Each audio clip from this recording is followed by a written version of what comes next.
जब हम एडिटिंग करते हैं तो हमें एनिमेशन बनाने में काफ़ी ज़्यादा टाइम लगता है। अब एनिमेशन के साथ में तो हम कोई कॉम्प्रोमाइज़ नहीं कर सकते, वो तो हमें वैसे ही बनाने हैं। लेकिन एलाइट मोशन में ऐसे काफ़ी सारे शॉर्टकट्स हैं जिनका यूज़ करके आप अपना काफ़ी सारा समय बचा सकते हो। तो आज ऐसे शॉर्टकट्स के बारे में बताऊंगा जो आपके लाइफ टाइम काम आएंगे, आपके एडिटिंग जर्नी में आपका बहुत ज़्यादा मदद करेंगे। तो आज इन्हीं शॉर्टकट्स के बारे में बताऊंगा आपको। तो चलिए वीडियो को शुरू कर। तो गाइस यहाँ पे सबसे पहले मैंने लाइट मोशन को खोल लिया और यहाँ पे मेरे पास 4 लेयर हैं, आपको दिख रही होंगी। ये चारों लेयर सर्कल वाली लेयर है, मतलब सर्कल हैं चारों। ये 4 लेयर मैंने लेके रखी हैं। अब मेरे केस में तो मैंने 4 लेके रखी हैं, पर आपके केस में 8 भी हो सकती हैं, 9, 10, 15, मतलब जितना आप चाहो उतनी लेयर हो सकती हैं, ठीक है, आपके एडिटिंग के टाइम पे। तो अभी क्या करना है, मैं चारों लेयर्स में से किसी भी लेयर को लूँगा और ऐसे करके अगर इसको मुझे इधर से इधर ले जाना है तो ऐसे करके ऐसे मूव करना पड़ेगा मेरे को, ठीक है, ऐसे मूव करना पड़ेगा। अगर इसका स्केल साइज बड़ा करना है तो स्केल पे जाके ऐसे साइज को बड़ा करना पड़ेगा, ठीक है। अभी यही काम मैं दूसरी लेयर में करूंगा, तो ऐसे करके इसको पकड़ना पड़ेगा, फिर इसके साइज को बड़ा करना पड़ेगा, फिर इसको मूव करना पड़ेगा, ठीक है। तो अब आपके केस में बहुत सारी लेयर होंगी, तो आप कब तक ऐसे करते रहोगे, कब तक? 3, 4, 8, 10 लेयर हैं तो क्या ऐसे ही करते रहोगे? ऐसे तो आपका बहुत टाइम वेस्ट होगा। तो चलो एक टाइम बचाने वाला काम आपको बताता हूँ। इसको बैक करते हैं एक बार, और मैंने बैक किया यहाँ पे। तो अभी क्या करूँगा, इसको सेलेक्ट करूँगा कुछ इस तरीके से, देन चारों लेयर्स को मैं सेलेक्ट कर लूँगा। ऊपर फर्स्ट वाला ऑप्शन दिखेगा, इसको क्लिक कर लेना, ये ग्रुप बन जाएगा।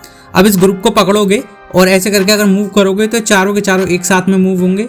आई होप आपको दिख रहा होगा। एंड अगर आप स्केल करोगे तो चारों एक साथ में स्केल होंगे। और इतना ही नहीं, अगर आप रोटेट भी करोगे तो भी चारों एक साथ में ही रोटेट होंगे। आप देख सकते हो, तो चारों एक साथ में ही रोटेट हो रहे हैं। तो इसको मैं थोड़ा बीच में यहाँ पे मूव करता हूँ और रोटेट पे जाऊँगा और शुरुआत में एक की फ्रेम दूंगा एंड थोड़ा आगे जाके एक और की फ्रेम दे के इसको कुछ इस तरीके से रोटेट कर लूँगा। अब आप देखोगे तो कुछ ऐसा दिखाई देगा। तो अभी कुछ ऐसा दिख रहा है। अब मेरे केस में तो खाली 4 सर्कल हैं आपको बताने के लिए, बट आपके केस में और भी बहुत कुछ हो सकता है। आपके एडिटिंग का बहुत अच्छा प्रोजेक्ट भी हो सकता है जिसको आप इस तरीके से वर्क करके आसानी से जल्दी समय में कम खत्म कर सकते हो। उसके बाद इतना ही नहीं, इसमें इफेक्ट भी लगा सकते हो। इसको क्लिक करेंगे, इफेक्ट पे जाएंगे, एड इफेक्ट पे जाएंगे, कोई भी इफेक्ट ले लो। तो मैं ड्राइंग एज में जाकर डीप ग्लो ले लेता हूँ स्टैंडर्ड सेटिंग के साथ में, इसको लेके इसको बढ़ा लेता हूँ, तो चारों में एक साथ लग जाएगा, ठीक है। तो ये काफ़ी अच्छा है। उसके बाद में अगर आपको एक को भी अगर मैन्युअली भी एडजस्ट करना है तो उसके लिए इस ग्रुप को क्लिक करेंगे, एडिट ग्रुप में जाएंगे और यहाँ पे चारों लेयर अलग अलग आपको दिख जाएंगे जिनको आप मैन्युअली भी एडजस्ट कर सकते हो। तो एक काफ़ी टाइम बचाने वाली चीज़ है। अभी तो आपको नॉर्मली लग रही होगी, बट जब आप एडिटिंग करोगे तो आपके लिए काफ़ी लाभदायक होगी। तो अभी मैंने फिर से एलाइट मोशन के अंदर एक प्रोजेक्ट क्रिएट करके एक इमेज ली है और इस इमेज को लिया है। उसके बाद मुझे इस इमेज पे जो है एक इफेक्ट लगाना है। तो इमेज को क्लिक करूँगा, इफेक्ट पे क्लिक करूँगा, ऐड इफेक्ट पे जाऊँगा और आप कोई भी इफेक्ट लगा सकते हो। मैं ड्राइंग एज में जाके ये वाला डीप ग्लो इफेक्ट ले लेता हूँ स्टैंडर्ड सेटिंग के साथ में। अब इसको मुझे एडजस्ट करना होगा, थोड़ा सा एडजस्ट कर लेता हूँ, ठीक है, लाइक कुछ इतना कर लेता हूँ। एंड ये तो काफ़ी नॉर्मल इफेक्ट था, अभी मैं आपको दिखाऊंगा। तो आप ऐड इफेक्ट में जाओगे, जब आप डिस्ट्रेशन वार्प इफेक्ट के अंदर घुसोगे तो यहाँ पे जितने भी इफेक्ट आपको दिख रहे हैं इनको काफ़ी डिटेल से अच्छी तरीके से सेट करना होता है, ठीक है। इनको एडजस्ट करना होता है डिटेल में, जब आपका इफेक्ट सही तरीके से यूज़ हो पाता है। तो आप देख सकते हो जितने भी इफेक्ट दिख रहे हैं इनको डिटेल में सेटअप करना होता है, ठीक है। आप जब भी किसी इमेज के अंदर, किसी ऑब्जेक्ट के अंदर, किसी भी लोगों के अंदर अगर इफेक्ट लगाओगे एनिमेशन में, तो इन इफेक्ट को बहुत डिटेल में सेटअप करना होता है। ये तो नॉर्मली लग रहा होगा आपको, बट और इफेक्ट्स में करना होता है। अभी मैं यहाँ पे एक और इमेज ले लूँगा। तो अभी मैंने यहाँ पे एक और इमेज ले ली है।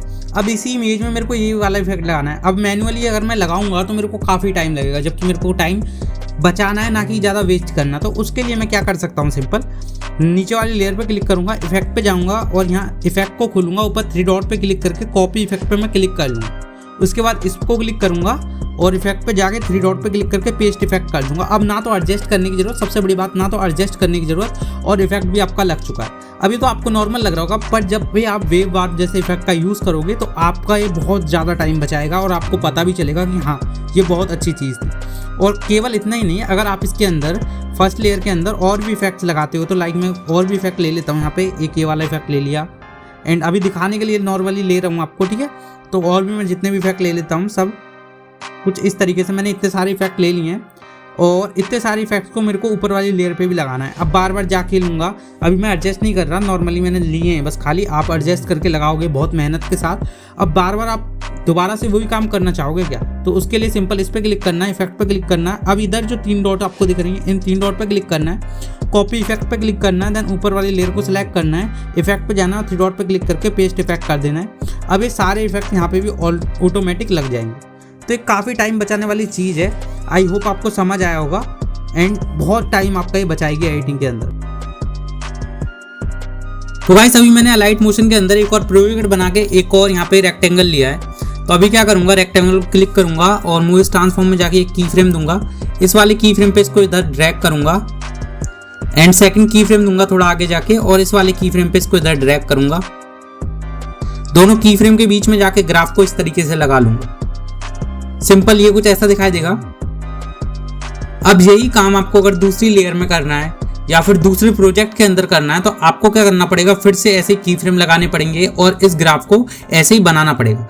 और ये जो ग्राफ है ये तो काफ़ी सिंपल ग्राफ है, तो इसमें तो आपको ज़्यादा दिक्कत नहीं होगी। अभी आपको बहुत अच्छा छोटा लग रहा होगा कि इसको तो बना ही लेंगे, लेकिन अगर आप इधर ग्राफ्स पे आते हो और इधर ग्राफ्स पे आते हो, जब आप एडिटिंग करना सीखोगे तो ये सारे ग्राफ्स आपको यूज़ करने पड़ेंगे, जिनको एक बार में बनाते हो तो काफ़ी मुश्किल से एडजस्ट करना पड़ता है इनको। और जब एक बार आप एडजस्ट कर लेते हो फिर दोबारा वही ग्राफ अगर आपको दूसरी लेयर में लगाना है तो उसके लिए दोबारा एडजस्ट करोगे तो आपका बहुत टाइम जाएगा। तो उस टाइम को बचाने के लिए आपको क्या करना है, ऐसे क्लिक करना है और मूव ट्रांसफॉर्म पर जाके ग्राफ को ओपन करना है, ठीक है, नॉर्मली, और ग्राफ लगा लेना है अपना ये वाला और ऊपर इस पर क्लिक करना है इधर और यहाँ पे सेव प्रीसेट का आपको दिख रहा होगा, इस सेव प्रीसेट पे क्लिक करके रीनेम कर देना है इसको। तो मैं रीनेम कर देता हूँ, आप भी कर देना, मैं कर्व कर देता हूँ। ओके, इसको डन करते हैं। अब आप या तो यहीं पे एक और लेयर ले सकते हो या फिर आपको मैं दिखा देता हूँ सीधा नया प्रोजेक्ट बना के, ठीक है। तो एक प्लस के आइकन पे क्लिक करके एक नया प्रोजेक्ट बना लेता हूँ और यहाँ पे एक रेक्टेंगल शेप ले लिए।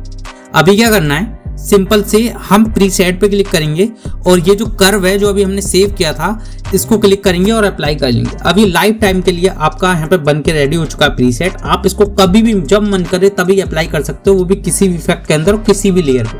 आप देख सकते हो ये अपने आप ही लग चुका है। तो ये बहुत टाइम बचाएगा आपको। अभी तो ये बहुत नॉर्मल लग रहा होगा आपको, बट जब आप बड़ी बड़ी एडिटिंग करोगे, अपने टाइम बचाना होगा तो आपके बहुत काम आने वाला है।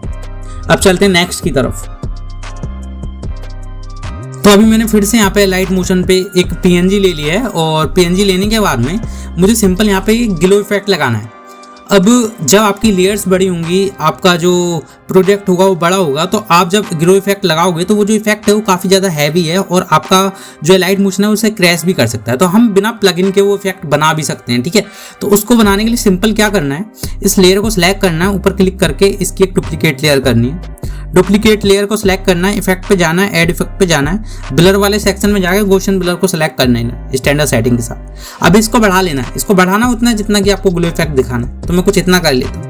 अब इसके बैकग्राउंड को मैं ब्लैक कर लूंगा जो कि आपको क्लियरली साफ दिखाई दे। अभी क्या करना है, इसको क्लिक करना है जिस पे आपने गॉसियन ब्लर लगाया था, ब्लेंड ओपेसिटी पे जाएंगे और लाइटन पे क्लिक करना है। यहाँ पे क्लिक करने के बाद स्क्रीन पे क्लिक कर देना। आई होप आप देख पा रहे हो कि इसमें एक डीप ग्लो लग चुका है और इसको आप यहाँ से कम ज़्यादा भी कर सकते हो ब्लेंड ओपेसिटी से। और इतना ही नहीं, अगर आपको इसको और ज़्यादा फैलाना है तो इफेक्ट में जाकर गॉसियन ब्लर को और ज़्यादा बढ़ा सकते हो। तो ये काफ़ी अच्छा काम है, बहुत जल्दी आपका बन रहा है, इफेक्ट लग रहा है ग्लो और बिना किसी प्लगइन के। और इतना ही नहीं, अगर आपको बैकग्राउंड ही पूरा ग्लो करना है तो वो भी कर सकते हो। मैं अभी आपको दिखाता हूँ। तो यहाँ पे मैंने इस बैकग्राउंड को ले लिया, देन इसी बैकग्राउंड की एक डुप्लीकेट लेयर करेंगे। डुप्लीकेट लेयर को लेंगे, फिर इफेक्ट पे जाएंगे, ऐड इफेक्ट पे जाएंगे और फिर से यही वाला इफेक्ट लगा लेंगे और इसको थोड़ा ऐसे कर लेंगे, बढ़ा लेंगे। उसके बाद में सिंपल ब्लेंड ओपेसिटी पे जाके लाइटन पे जाके इसको स्क्रीन कर लेंगे। तो आप देख सकते हो बैकग्राउंड पे लग चुका है। बैकग्राउंड में जितने भी एलिमेंट आपके होंगे उन पे भी लग जाएगा। तो काफ़ी सिंपल था और काफ़ी टाइम बचाने वाली ये चीज़ है। तो चलिए नेक्स्ट की तरफ आगे बढ़ते हैं। तो यहाँ पे मैंने लाइट मोशन फिर से खोला है और यहाँ पे मेरा एक प्रोजेक्ट है जिसमें कि आपको काफ़ी सारी लेयर दिख रही होंगी। काफ़ी सारी भी नहीं है, पर हाँ आपके प्रोजेक्ट में हो सकता है काफ़ी सारी लेयर हो। मेरे में भी काफ़ी सारी लेयर हैं यहाँ पे। तो अभी क्या करूँगा, अगर ये लेयर है ना मेरी, तो इन लेयर्स को मुझे कट करना है। लाइक मैं इधर से कट करना चाहता हूँ आगे की सारी लेयर्स को। तो आप क्या करोगे, एक लेयर को क्लिक करोगे और ऐसे करके इधर क्लिक करके कट कर दोगे, फिर ऐसे ही दूसरी लेयर को क्लिक करके कट करोगे। लेकिन इससे क्या है, बहुत टाइम लग जाता है और आपकी जब ज़्यादा लेयर होंगी तो आपको तो टाइम बचाना है, ना कि और ज़्यादा लगाना। तो आपको क्या करना है, सिंपल इसको क्लिक करना है, और उसके बाद भी लोग क्या करते हैं कि इसको क्लिक करके फिर इसको क्लिक करते हैं, फिर इसको क्लिक करते हैं, पर यहाँ पे भी बहुत टाइम जाता है जब आपकी ज़्यादा लेयर्स होती हैं। तो आपको सिंपल कुछ नहीं करना है, इधर क्लिक करना है, ऊपर सेलेक्ट ऑल लेयर पे क्लिक करना है और इधर जो ट्रिम का ऑप्शन है इसको इधर से ट्रिम कर देना है। आप देख सकते हो सारी लेयर्स अपने आप वहाँ से ट्रिम हो चुकी हैं। उसके बाद में सिंपल क्या करेंगे, आपको दिख रहा होगा सारी लेयर्स ट्रिम हो चुकी हैं। और सिर्फ ये इतना ही काम नहीं करती, बल्कि कोई लेयर अगर आपकी, जैसे इस लेयर को मैं बढ़ाता हूँ, कोई लेयर आपकी यहाँ पे और इस वाली लेयर को भी आपको, इन सारी लेयर्स को भी यहाँ तक ड्रैग करना है। तो उसके लिए भी सिंपल यही काम करना है, इधर क्लिक करके ऑल लेयर को सिलेक्ट कर लेना है और इधर लाके इसको यहाँ पे पीछे वाले ऑप्शन को क्लिक करके इधर ड्रैग कर लेना है। तो कुछ इस तरीके से आपका काफ़ी समय बचता है। और एक चीज़ और बता दूँ मैं आपको कि जब आप सेलेक्ट कर रहे हो तो आप में से बहुत सारे लोगों के मन में ये भी आ रहा है कि ये वाला ऑप्शन क्यों दे के रखा है इधर, जब हम आगे की तरफ जाएंगे तो ये वाला ऑप्शन क्यों दे के रखा है। तो चलिए इसको ही बताता हूँ। यहाँ पे मैं एक लेयर ले लूँगा फिलहाल के लिए, नॉर्मली वैसे ही एक रेक्टेंगल की लेयर ली है, इसको मैं इधर से कट करूँगा आगे के पार्ट को। अभी इस लेयर को मेरे को ड्रैग करना, तो जब आपका प्रोजेक्ट हैवी होगा तो आप ड्रैग करोगे तो आपका जो एलाइट मोशन होगा वो क्रैश कर जाएगा, ऐसा होता है। और तो उसके लिए क्या करेंगे, सिंपल आगे जाएंगे, यहाँ पे इसको ड्रैग करूंगा मैं, तो इसको क्लिक करूंगा और सिंपल इस ऑप्शन को क्लिक कर लूंगा तो इधर अपने आप ड्रैग हो जाएगा, आपको हाथ से ड्रैग करने की जरूरत नहीं पड़ेगी। आप देख सकते हो, तो ये काफ़ी टाइम बचाने वाली चीज़ है एंड आई होप आपको ये यूज़ करनी चाहिए अपनी एडिटिंग के अंदर। तो आई होप आपको पसंद आया होगा। अब नेक्स्ट की तरफ आगे बढ़ते हैं। तो अभी मैंने एक और प्रोजेक्ट बना लिया और यहाँ पे मैंने एक PNG ली है। अब इस PNG को सिलेक्ट करूंगा और मूव ट्रांसफॉर्म में जाऊंगा, एक की फ्रेम दूंगा, इस वाले की फ्रेम पे इसको इधर ड्रैग करूंगा, देन थोड़ा आगे जाके नेक्स्ट की फ्रेम दूंगा, नेक्स्ट की फ्रेम दूंगा और इस वाले की फ्रेम पे इसको इधर ड्रैग करूंगा। उसके बाद थोड़ा आगे जाके एक और की फ्रेम देके इधर ड्रैग करूंगा, फिर थोड़ा आगे जाके इधर ड्रैग कर दूंगा। सिंपल। तो अभी काफ़ी सारे की फ्रेम हो गए। इनके बीच में आप चाहो तो ग्राफ भी ऐड कर सकते हो, ऐसे करके ग्राफ ऐड करेंगे। इस ग्राफ को यहाँ से कॉपी कर लेंगे और आगे जाएंगे और यहाँ पे क्लिक करके पेस्ट टू ऑल की फ्रेम्स पे क्लिक कर देंगे, तो ये काम पूरा आसान हो चुका है आपका। और अभी क्या करना है, अगर कोई दूसरी लेयर आपको बनानी है और उसमें भी ऐसे की फ्रेम्स लगने चाहिए और ऐसे ही एनिमेशन होना चाहिए, तो उसके लिए ना आप दोबारा से की फ्रेम लगाओगे, फिर से एनिमेशन करोगे, तो वो इतना टाइम आपका वेस्ट होगा। तो उसके लिए सिंपल क्या करना है, इस लेयर को क्लिक करूँगा मैं और यहाँ पे क्लिक करके इसकी एक डुप्लीकेट लेयर लूँगा, डुप्लीकेट लेयर पे क्लिक करूँगा, कलर इस फिल पे जाके यहाँ पे क्लिक करके आपकी जो दूसरी इमेज है उसको आप सिंपल यहाँ से ले लेना। तो मैं कोई भी जो भी दूसरी इमेज है उसको लेता हूँ। देन ये वाली इमेज को मैंने ले लिया है। अभी ना इसके साइज को थोड़ा छोटा कर लेते हैं कुछ इस तरीके से, और ये क्रॉप हो रही है तो इसको थोड़ा अनक्रॉप कर लेंगे। आई होप आपको समझ आया होगा। और साइज को थोड़ा छोटा कर लेते हैं। अभी आप देखोगे तो कुछ ऐसा दिखाई देगा। ऑलरेडी ये की फ्रेम इस पे लग चुके हैं, ऑलरेडी इसमें एनिमेशन लग चुका है। इसको थोड़ा साइड ड्रैग करेंगे तो आपको और क्लियर दिखाई देगा। देख सकते हो अभी तो आपको बहुत छोटा लग रहा होगा, बट जब आप इसको यूज़ करोगे छोटी छोटी चीज़ों के लिए, फिर आप जब बड़े प्रोजेक्ट्स पे इसको यूज़ करोगे तो आपके बहुत काम आने वाली चीज़ है। एंड इसको ज़रूर से याद करके रखना। और कुछ इस तरीके से, और इतना ही नहीं, अगर आपको जैसे काइन मास्टर वगैरह में आप की फ्रेम्स का यूज़ करते हो तो कोई एनिमेशन लंबा हो जाता है तो उसको शॉर्ट करने के लिए आपको की फ्रेम हटाना पड़ता है और नेक्स्ट की फ्रेम दोबारा से लगाना पड़ता है। बट इसमें ऐसा कुछ नहीं है, सिंपल इस पर क्लिक करना है, की फ्रेम्स पे जाना है और नेक्स्ट की फ्रेम को ऐसे करके पीछे खींच सकते हो या इस की फ्रेम को आगे खींच सकते हो। तो ये सिंपल है, आगे पीछे कर सकते हो। अगर पीछे करेंगे तो की जो हमारा एनिमेशन है वो जल्दी हो जाएगा, और अगर पीछे करोगे तो और लेट हो जाएगा। तो ये सिंपल था एंड आई होप आपको समझ आया होगा। चलिए अब इसको छोड़ के नेक्स्ट पे आगे बढ़ते। तो मैंने फिर से लाइट मोशन खोला है, यहाँ पे एक बुक ले लिया और साइन इफेक्ट आपने बहुत सारी वीडियोस में देखा ही होगा। तो इसको बनाने के लिए काफ़ी मगजमारी करनी पड़ती है, बट मैं बहुत सिंपल और आसान तरीके से आपको बताता हूँ इसको कैसे बना सकते हो लाइट मोशन के अंदर बहुत ही जल्दी। तो मैं एक प्लस पे क्लिक करूँगा, एक रेक्टेंगल शेप लूँगा, एडिट शेप पे जाके इसको कुछ इस तरीके से एडिट करूँगा, पतला करूँगा और वाई वैल्यू से कुछ इस तरीके से इसकी साइज़ को मैं बड़ा कर लूँगा। आई होप आप समझ रहे होगे। उसके बाद बैक करेंगे और इसको रोटेट कर लेंगे कुछ इस तरीके से और अच्छी तरीके से ऊपर प्लेस इट कर लेंगे। उसके बाद बैक जाएंगे, कलर इस फिल पे जाएंगे, देन ग्रेडियंट को सेलेक्ट करेंगे और इधर जो ब्लैक साइड है इसको वाइट कर लेंगे, जो वाइट साइड है इसको थोड़ा ब्लैक करेंगे और इसको थोड़ा सा नीचे ड्रैग कर लेंगे, वाइट को थोड़ा और नीचे ड्रैग करेंगे, थोड़ा सा ऊपर ऐसे एडजस्ट कर लेना है आपको। और इतना काम होने के बाद में अभी बैक जाएंगे, रेक्टेंगल को सिलेक्ट करेंगे, इफेक्ट पे जाएंगे, ऐड इफेक्ट पे जाएंगे, सिंपल गॉसियन ब्लर को आपको सेलेक्ट कर लेना है और इसके साइज़ को बढ़ा लेना अपने हिसाब से। मैं कुछ इतना कर लेता हूँ। उसके बाद सिंपली क्या करना है, ऊपर क्लिक करना है 3 डॉट पे और सीधे नीचे आपको एक ऑप्शन दिखाई देगा क्रिएट क्लिपिंग मास्क, इस पर क्लिक कर लेना है। अब इसके शुरू में एक की फ्रेम देना है और इसको कुछ इस तरीके से यहाँ से नीचे ड्रैग कर दे। थोड़ा आगे आने के बाद में 1 सेकंड पर आने के बाद में इसको कुछ इस तरीके से ऊपर की तरफ हम ड्रैग कर देंगे। दोनों के बीच में आप ग्राफ ऐड कर देना और अभी आप देखोगे तो कुछ ऐसा ही दिखाई देगा। तो बहुत नॉर्मल तरीके से हमारा साइन इफेक्ट बन चुका है। बाकी इसमें बनाने के लिए तो बहुत दिक्कत होती है, बट एलाइट मोशन हमारा बहुत काम आसान कर देता है। तो अभी मैंने फिर से एलाइट मोशन खोला, एक प्रोजेक्ट क्रिएट किया और यहाँ पे मेरे पास 2 लेयर हैं। अब मेरे पास ये लंबी लेयर है, ज़्यादा लंबी तो नहीं है, बट आपके पास हो सकता है कि प्रोजेक्ट के टाइम पे काफ़ी लंबी लेयर हो। लाइक मैं इसको करके दिखाता हूँ, लाइक इतनी लंबी लेयर हो आपके पास।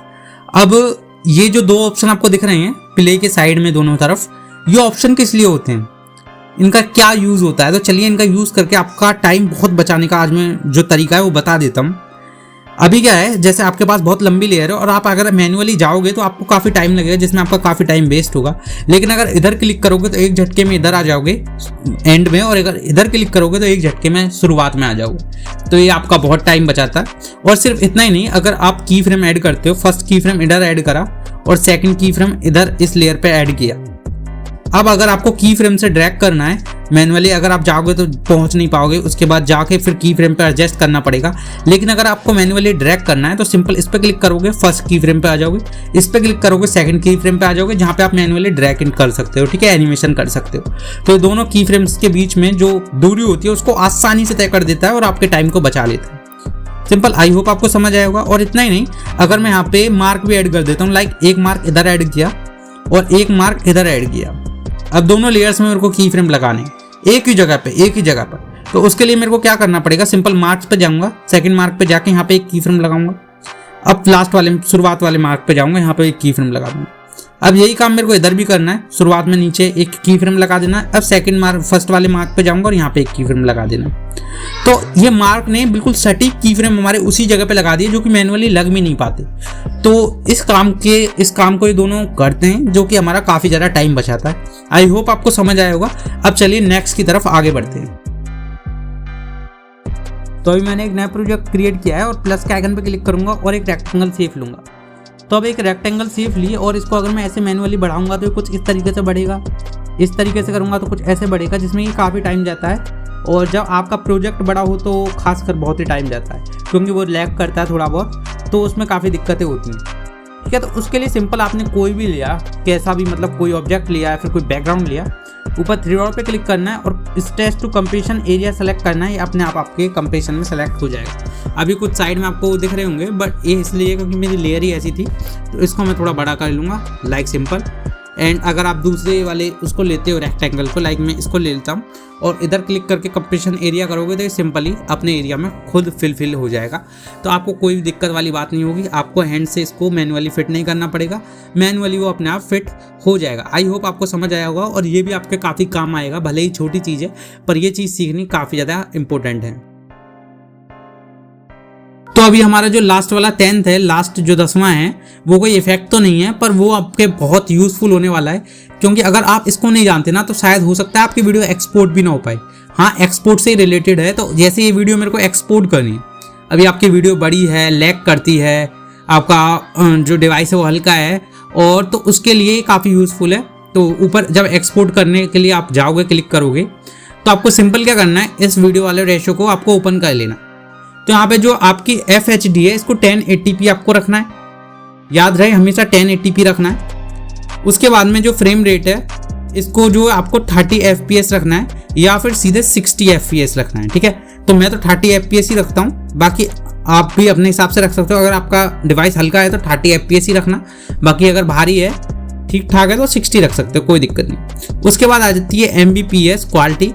तो क्वालिटी को आपको या तो 10% रखना है, जो कि मैं रखता हूँ, आप देख सकते हो, या फिर 12% रखना है। तो आप अपने हिसाब से एडजस्ट कर लेना। इससे क्या होगा कि आपका जो प्रोजेक्ट होगा वो ना तो लैग करेगा और एकदम क्रिस्प आपका जो है वो प्रोजेक्ट एक्सपोर्ट होगा और सिंपली स्मूथ दिखेगा, बिल्कुल भी लैग नहीं दिखेगा। तो आई होप आपको समझ आया होगा। गाइस, आई होप आपको वीडियो पसंद आई होगी। वीडियो कैसी लगी कमेंट सेक्शन में कमेंट करना ना भूलें। चलिए मिलते हैं और ऐसी इंफॉर्मेटिव वीडियो के साथ।